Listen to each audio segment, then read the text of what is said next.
Temperatura y la ley de los gases.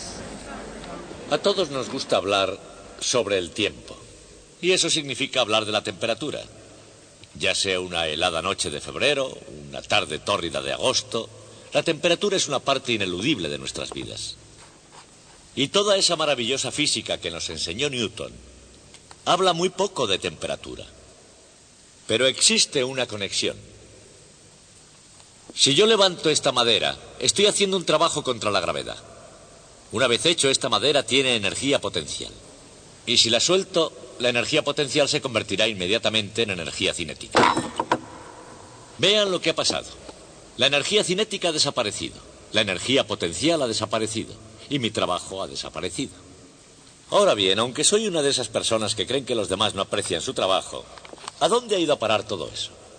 La respuesta es que se convirtió en calor el movimiento aleatorio de átomos y moléculas.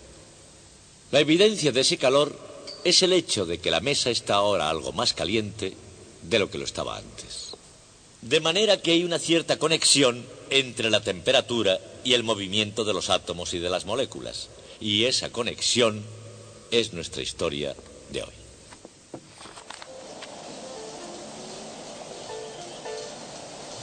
Agosto 1950, en medio de la nada.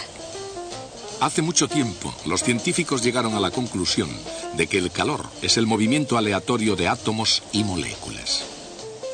Están escuchando a la KNT, Radio KNT, Hot Springs.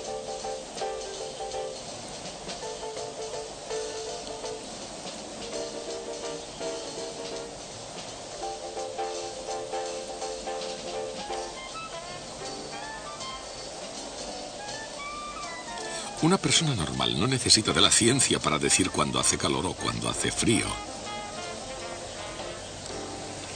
A menos 25 el mercurio ha sobrepasado los 44 grados. ¿Y dónde parará? Nadie lo sabe. Pero volvamos a las suaves melodías que esta tarde les ofrece Packard, el coche de la distinción.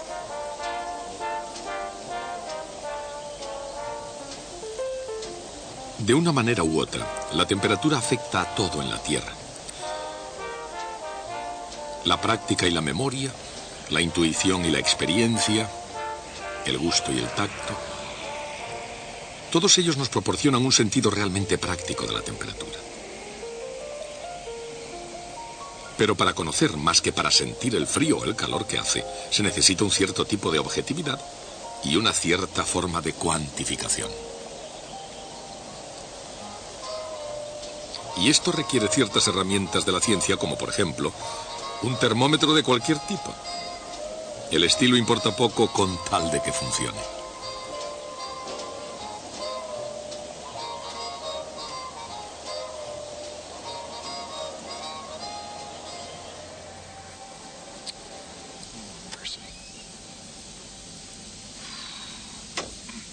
Encontrar un modo preciso de medir la temperatura puede ser un desafío. A veces la temperatura es difícil de controlar. Por un motivo. Como carece de dimensiones físicas, no hay manera de medirla directamente. Mientras que la longitud de un objeto se puede expresar en metros y su masa en kilogramos, la temperatura solo se puede medir en términos de sus efectos y medirla de forma efectiva solo si se cuenta con una escala reconocida.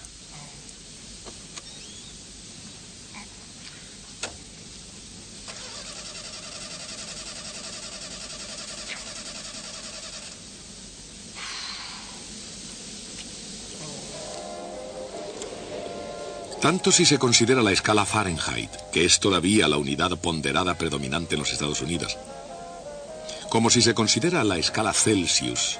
Las escalas de temperatura son escalas científicamente efectivas porque ofrecen un patrón para la comparación.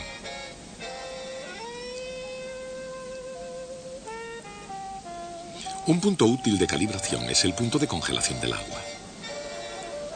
En la escala Celsius, el agua se congela a 0 grados.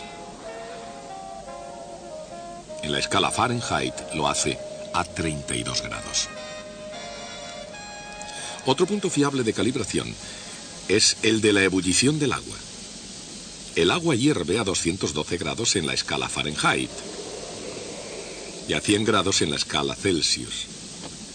Pero el agua y las personas no son los únicos afectados por la temperatura. Independientemente de cómo se mida, la temperatura también puede afectar a la presión. La presión es la fuerza ejercida por unidad de área. En este caso, la ejercida sobre la tela de un globo. Evidentemente, la presión se ve afectada por el calor. Pero esa no es la única manera de inflar un globo. ¿Cómo infla un globo el gas? O en general, ¿cómo ejerce un gas presión sobre una pared sólida? Cada vez que una molécula de gas choca contra una pared, da a la superficie un pequeño empujón. Por supuesto, la molécula, al rebotar contra la pared, cambia su cantidad de movimiento.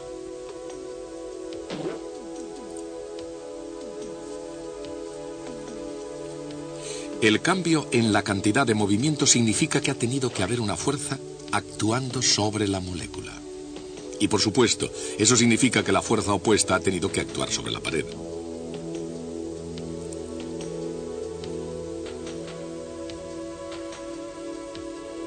A medida que más y más moléculas golpean la pared, los empujes individuales comienzan a sumarse.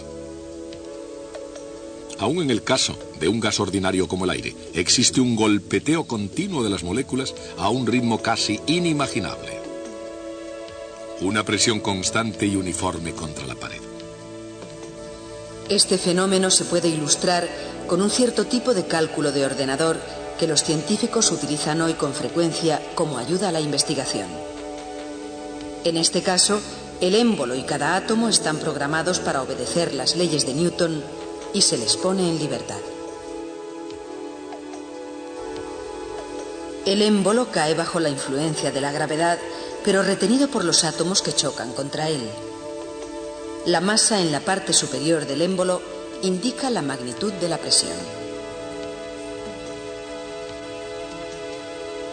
Este tipo de cálculo recibe el nombre de simulación de la dinámica molecular. Una simulación de la dinámica molecular puede incluso ayudar a explicar por qué se necesita combustible para mantener en alto un globo aerostático. El calor es la energía de los movimientos aleatorios de átomos y moléculas. Calentando un gas, se aumenta la energía cinética de todas las moléculas. Cuanto más caliente está un gas, cada colisión ejerce una presión mayor sobre la pared. Ese es el motivo por el que el calentamiento de un gas aumenta su presión. O a la inversa. Esa es la razón por la que se necesita menos gas para mantener la misma presión.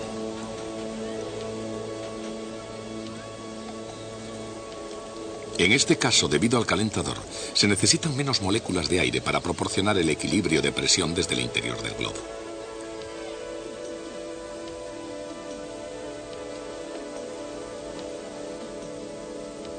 Este pesa menos de lo que pesaría igual volumen de aire. Y eso es lo que hace que el globo pueda mantenerse flotando. En el espíritu de la ciencia, reducido a su esencia, todo se resume en fuerza y cantidad de movimiento, acción y reacción. Isaac Newton escribió un libro sobre fuerza, cantidad de movimiento, acción y reacción. En el libro se habla de la presión y del volumen de un gas. De hecho, lo que escribió causa sorpresa, pues demuestra que incluso el propio Isaac Newton puede equivocarse. La explicación correcta, basada sólidamente en las leyes de la mecánica de Newton, y no en su teoría sobre los gases, fue dada por los científicos del siglo XIX, Joule, Maxwell y Boltzmann.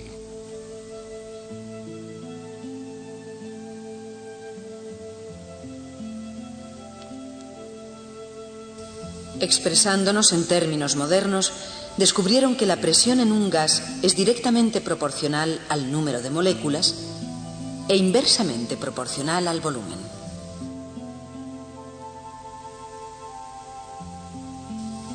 Y es también proporcional a la energía cinética media de una molécula.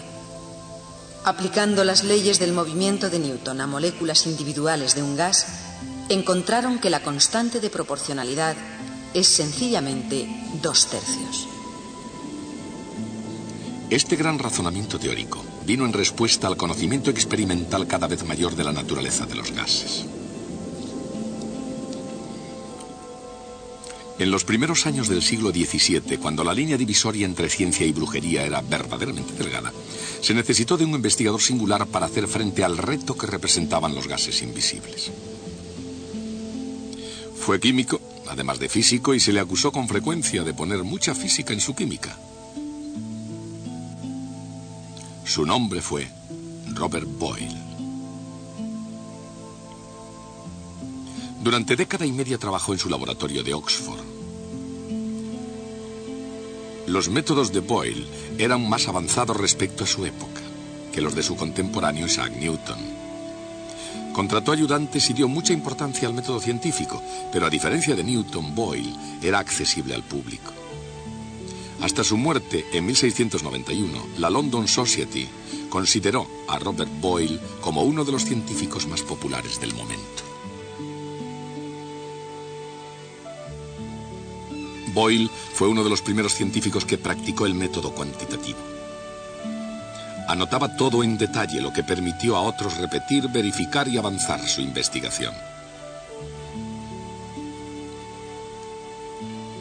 El método de Boyle se convirtió en universal y fue universalmente adoptado como el método científico. Según la mayoría, Robert Boyle emprendió sus experimentos científicos con el mayor cuidado. Obrando así, descubrió que a temperatura constante, el producto de la presión por el volumen de un gas es prácticamente constante. Mientras que la temperatura de una muestra de gas permanezca invariable, la presión es inversamente proporcional al volumen. La ecuación experimental P por V igual a constante se conoce como ley de Boyle. La aplicación de la mecánica a las propiedades de un gas explica el significado intrínseco de esa ley. La constante de la ley de Boyle es igual a 2/3 el número de moléculas por la energía cinética media por molécula. Es decir, P por V es proporcional a la energía cinética total de todas las moléculas del gas. Esta energía cinética es una forma de calor. Por lo tanto, el calentamiento de un gas produce o que aumente la presión o que aumente el volumen. Al calentar un gas, se puede producir también un aumento en su temperatura, de modo que la temperatura está relacionada con la presión y con el volumen. Pero, ¿cómo? ¿Cómo realmente?, se preguntó Jacques Alexander César Charles. Charles estaba intrigado por el vuelo de los globos aerostáticos de los famosos hermanos Montgolfier, los pioneros de la aerostática. El 1 de diciembre de 1783, Charles efectuó el segundo vuelo en globo de la historia. Como pionero de la ciencia, así como del espacio, comenzó a realizar experimentos para investigar la naturaleza de los gases. La curiosidad de Charles lo llevó a descubrir que todos los gases se dilatan la misma cantidad para un determinado aumento de la temperatura. Charles discutió sus eminentes pero no publicados descubrimientos con Joseph-Louis Gay-Lussac, otro científico francés entusiasta de los globos que fue capaz de encumbrarse a nuevas alturas, a una altitud de 4 millas. Con la publicación de su propio trabajo, Gay-Lussac describió, criticó y mejoró considerablemente el descubrimiento de Charles. A una presión dada, el volumen de un gas, de cualquier gas, cambia en la misma fracción por cada grado que se eleve la temperatura. Si este comportamiento fuese verdad, podría existir una temperatura tan baja a la cual un gas podría no ocupar ningún volumen en absoluto. A medida que el gas se calienta, su volumen aumentaría en proporción a la temperatura. Por supuesto, la razón por la cual aumenta el volumen es el aumento del calor o energía cinética de las moléculas. Esta idea condujo a un nuevo concepto de temperatura. Tendría un significado absoluto basado en las propiedades universales de los gases. El cero absoluto, la temperatura más baja posible, sería la temperatura a la cual un gas estaría enteramente sin calor. De acuerdo con Charles y Gay-Lussac, el cero absoluto tendría lugar a 273 grados Celsius bajo cero o a 459 grados Fahrenheit bajo cero. Lord Kelvin dio forma fina a la idea de una temperatura absoluta. La escala de temperaturas absolutas recibe el nombre de escala de Kelvin en su honor.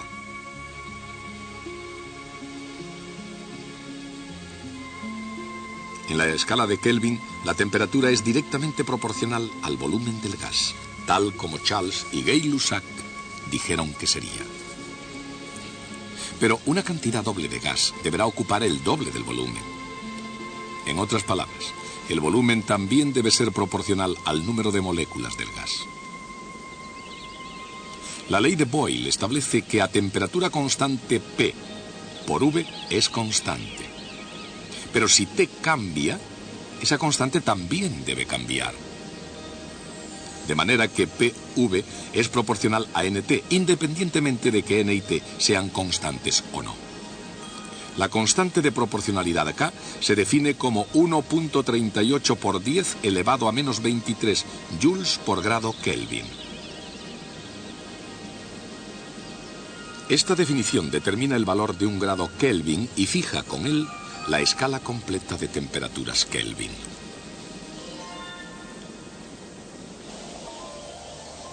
Por ejemplo, el hielo funde a 273 grados Kelvin.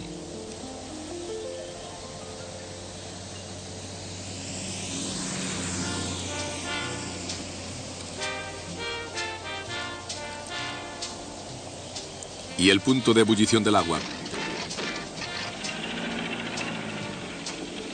es de 373 grados Kelvin. En fin, gracias a Dios. Nunca creí que pudiera llegar. Oiga, ¿quiere ver el coche? Intenté conducir despacito y como iba mal lo puse mucho más rápido y resultó peor todavía. Menos mal que he encontrado esta gasolinera con un mecánico. Bueno, le voy a poner ahí el coche para que pueda echarle un vistazo enseguida.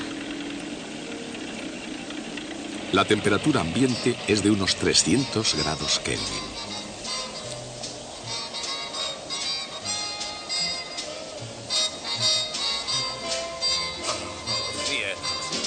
Creo que se está recalentando. Sí. De hecho, estoy casi seguro de que se ha recalentado. La temperatura de la superficie del Sol es de 6.000 grados Kelvin. Fui tirando por el camino para aligerar peso.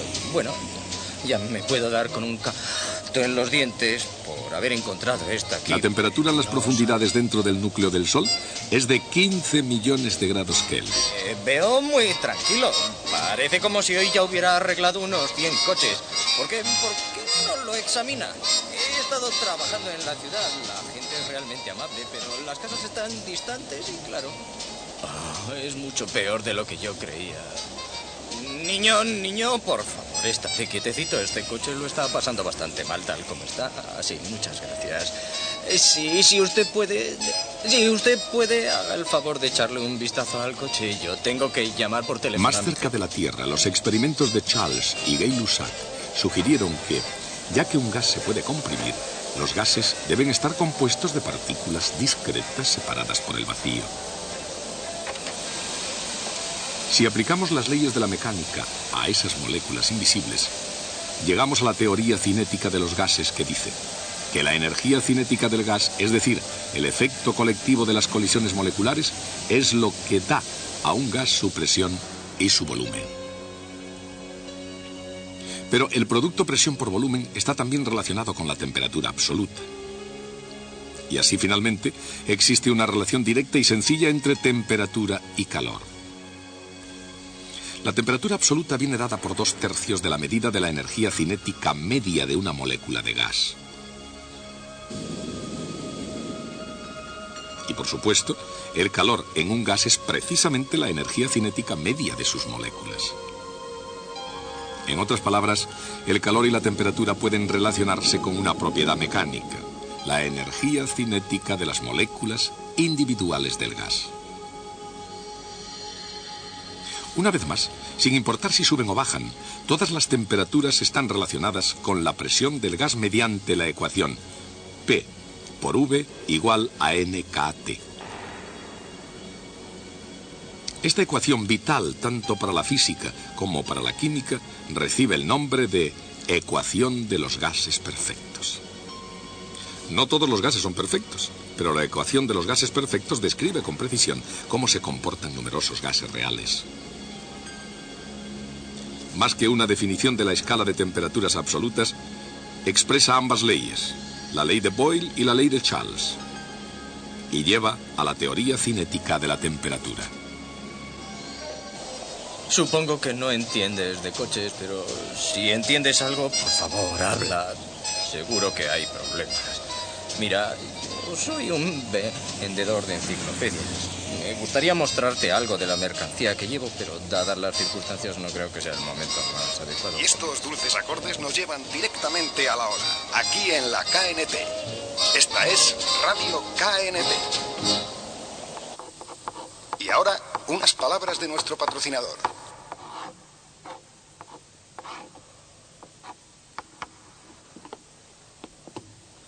En Estados Unidos utilizamos algo llamado escala Fahrenheit de temperatura. He escuchado muchas anécdotas de esta escala, de su nacimiento. Les contaré lo que realmente sucedió. Daniel Fahrenheit, no crean que fue un científico.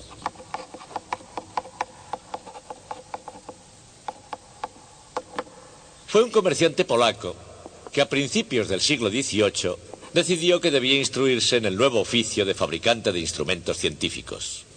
Como era inteligente, vio un buen futuro en la calibración de termómetros. Se enteró de que un astrónomo danés llamado Olaus Rømer sabía cómo hacerlo. Y viajó hasta Dinamarca para ver cómo Rømer calibraba los termómetros. Rømer había inventado su propia escala de temperaturas, que como la Celsius estaba basada en el punto de congelación y punto de ebullición del agua. Pero su escala tenía ciertas diferencias con la de Celsius. En primer lugar, Rømer graduaba su escala de 0 a 60 grados en lugar de hacerlo de 0 a 100. 0 a 60 grados tal vez tuviera algo que ver con los grados que tiene un círculo. La segunda diferencia era que Rømer no quería números negativos, de manera que para evitarlos, cuando sumergía su termómetro en agua helada, agua con hielo, y lo marcaba, no marcaba allí los 0 grados, sino 7 grados y medio, dejando un octavo de la escala por debajo. El día en que Fahrenheit llegó para ver cómo Rømer calibraba su termómetro, estaba fabricando termómetros para uso meteorológico, para el tiempo atmosférico. Si ustedes fabrican termómetros con fines meteorológicos, ¿no sería conveniente tener uno que leyera desde el punto de congelación del agua al punto de ebullición? La temperatura ambiente nunca llega a ser tan alta. Así que Rømer hizo una marca en el punto de congelación del agua y para la otra midió la temperatura del cuerpo humano. Cuando encontró dicha marca, la llamó 22 grados y medio. Y esa fue la escala básica que Fahrenheit adoptó. Pero Fahrenheit no quería fracciones, así que cuando fabricó sus termómetros lo multiplicó todo por 4. Y la escala era ahora de 30 grados a 90 grados, desde el punto de congelación a la temperatura sanguínea. Entonces hizo otro cambio. Decidió que sería más conveniente 64 grados de diferencia entre estos dos puntos en lugar de 60. La razón es la de un experto fabricante. Tenía que grabar marcas unitarias de grados en su termómetro. Si tenía 64 grados entre sus dos puntos de calibración, dividiría por la mitad y así hasta 6 veces para que le quedaran exactas todas las marcas. Así que cambió su escala una vez más hasta dejarla de 32 a 96, una diferencia de 64. Y utilizando ese termómetro, midió la temperatura de ebullición del agua de forma no muy precisa, no muy bien, y decidió que era 212 grados. Luego, después de su muerte, se definió que la temperatura de ebullición del agua era de 212 grados, lo que modificó la temperatura del cuerpo un poco, es realmente de 98,6 grados. Así es como la escala Fahrenheit llegó a ser un hecho. Y veamos, de todas, ¿qué escala de temperaturas es la mejor? La pregunta es tonta. La escala Kelvin o escala absoluta es la utilizada por los científicos. La escala Celsius es casi la ideal para cocinar, porque está basada en el punto de ebullición del agua en una cacerola destapada. La escala Fahrenheit, cuyo campo de 0 a 100 grados es el campo de las temperaturas atmosféricas normales, es casi perfecta si ustedes quieren hablar del tiempo. Bien, y esto es todo. Hasta el próximo día.